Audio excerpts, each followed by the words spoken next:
ఈ రోజే డౌన్లోడ్ చేయండి. మీ ఫేవరెట్ షోస్ చూడండి. ఏమీ అనుకోవద్దమ్మా. బాలకి నువ్వు ఎక్స్పైరీ మందులు ఇచ్చావని కోపం వచ్చి నీ మీద అరిచాము. నేను జాగ్రత్తగా ఉన్నా తప్పు జరిగిపోయింది అత్తయ్య. నేను చూసే మందులు తీసుకొచ్చాను. సర్లేమ్మా, ఏది ఏవైనా నీ భర్తని నువ్వు ప్రాణాలకి తెగించి పోరాడి బ్రతికించుకున్నావు.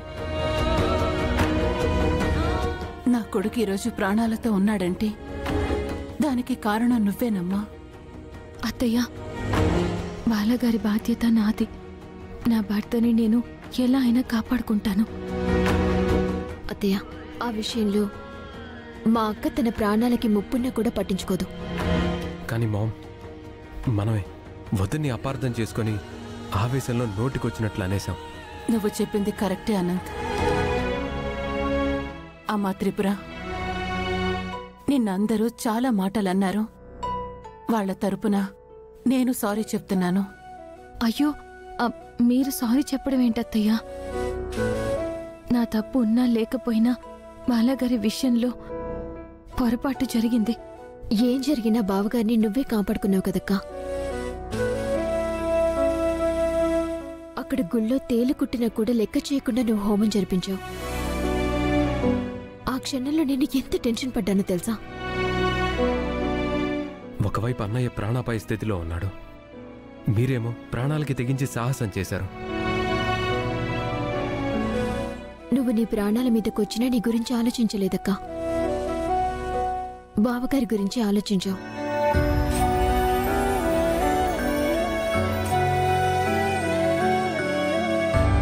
మా బాలాకి నువ్వు భార్యగా రావటం మా అందరి అదృష్టం అమ్మా. జరుగు, తప్పకండి తప్పకండి. గాయత్రి లే, అమ్మా లే. నువ్వు సుందరి, నువ్వు భోజనం చేయాలి. తర్వాత నా డాక్టర్ ఇచ్చిన టాబ్లెట్స్ అవి కూడా వేసుకోవాలి. కాసేపు ఆగి తింటానండి. అలా ఏం కుదరదు.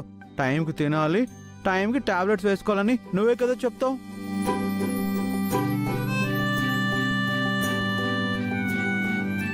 డిన్నర్ చేసే టైం అయింది. తిను సుందరి, తిను. అక్కా, బావగారు నువ్వు తినేంత వరకు ఊరుకోరు. నువ్వు తిని ముందు. అవును గాయత్రి. మామ్, అన్నయ్య ప్రేమగా వదినకి భోజనం తెచ్చాడు. మనం మధ్యలో ఎందుకు? అయ్యో, పర్లేదు అనంత్ గారు. మీ మధ్యలో పానకల్లో పుడకలా మనమెందుకు? పదండి అత్తయ్య గారు, వెళ్దాం. వెళ్ళండి వెళ్ళండి. సుందరి, నువ్వు తిను. తిను, నువ్వు బాగా తినాలి. తిను.